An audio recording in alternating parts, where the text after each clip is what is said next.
Hey everybody, it's Professor Evans here. It's Wednesday, about 10:30 in the morning.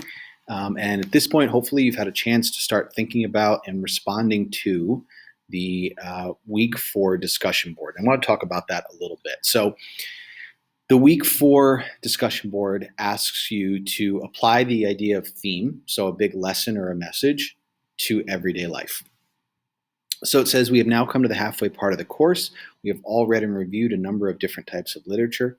Considering what you now know about literature, how do you think the study of theme can relate to our daily lives? Okay, so I want to talk about this part of the question first. And how I would go about answering this, sorry, that was a messy line. How I would go about answering this is I would think about a big moment of my life, right? And right now, what's coming to me is the birth of my daughter. And I try to think about, when I think about the birth of my daughter and just having my first kid, um, I think about some big ideas that are connected to that moment in my life: patience, stress, love, um, acceptance, right? So I want to pick maybe one of those words and try to think about how maybe um, what that moment taught me about that word, right? So let's say I think about patience. What did having a kid teach me about patience? Well, it taught me that I'm maybe not as patient as I thought I was. It taught me that I need to come up with new strategies to develop patience. It taught me that patience can be a difficult thing to find when you're under a lot of stress. So I'm sort of pulling these themes from this moment in my life. Now I can even go a step deeper and I can think about other parts of my life where patience has also been a major theme. And I can try to connect some dots. So this response can be a lot like therapy if you use it that way. So now I want to talk about part 2.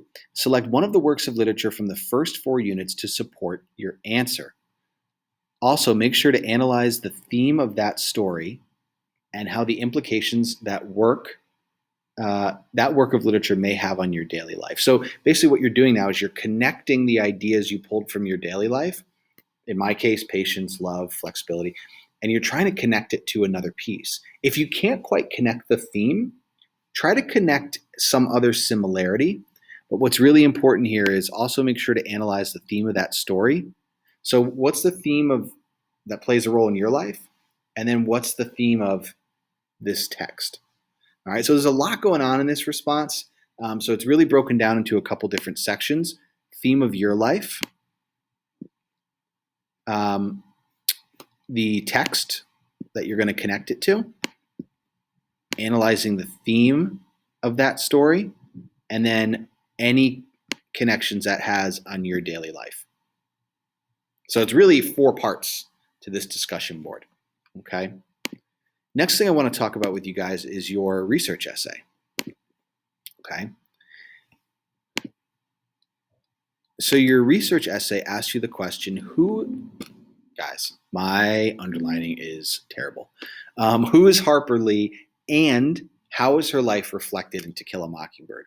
When you see a question that has an and, what you can imagine doing is drawing a line like this, right? So you've really got 2 questions. Who is Harper Lee and how is her life reflected in To Kill a Mockingbird? So another little drawing. We'll see how we do. If you guys have ever seen a scale, right, like a 2-part scale, and you put stuff on each side of the scale, you want to make sure that your answer is balanced, right? So you want to give as much attention to this, who is Harper Lee, as you give to this, how is her life reflected in Mockingbird? And you want to make sure those are kind of balanced. Don't tell me all about Harper Lee and then a couple sentences about how her life is reflected. Just like you don't want to do the opposite, right? You don't want to tell me all about Mockingbird, but don't really tell me about Harper Lee. Okay? So there's that. And then the last thing I want to talk to you about is this. You must have at least 2 outside sources. It can't be Mockingbird. So you've got to have 2 other outside sources that are academic and reliable. Easiest way to do that is to make sure you access our database, and we have tons of credible sources there. If you don't want to go that route, use trustworthy news sources. Things that, like you could use publications, newspapers, You could use news networks. You could use academic journals. You could go into Google Scholar. But you have to have two outside sources in addition to To Kill a Mockingbird.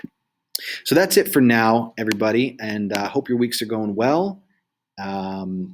Please feel free to reach out to me if you have any questions or concerns. And that is it for now, everybody. Bye.